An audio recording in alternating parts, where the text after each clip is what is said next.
Hola família! Continuem amb els vídeos de recomanacions de llibres.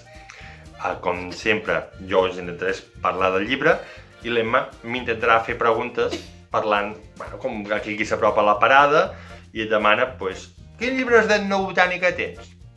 Un, que us recomano molt, que a mi m'ha agradat molt sempre, que es diu Herbes remeieres, de Grals i de Núria. Qui l'ha fet? Aquesta la signa la Maria Dolors Escaler, però hauria de dir que és la seva mare qui l'ha fet.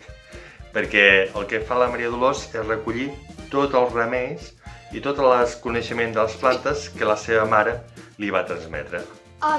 T'explica com fer els remeis? Sí. A més té lo xulo que ella viu a Queralbs, per tant t'explica aquelles plantes que pots trobar, diguem-ne, a muntanya mitjana alta. Diríem que quina planta hi ha?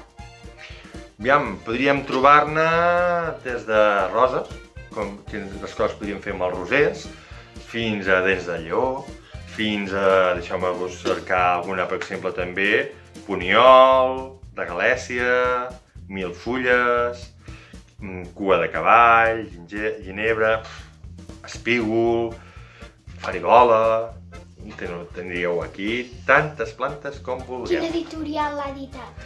L'edita una editorial molt petita, que és l'editorial d'Albí, i la gràcia del llibre també és que, a part de tota l'explicació dels remeis de la seva mare, de tots els coneixements de plantes que li va transmetre la seva mare, hi ha també una part d'un metge que va pujar a Queralbs i va fer un recull d'etnobotànica, que és molt interessant per comparar la part de transmissió oral amb la científica.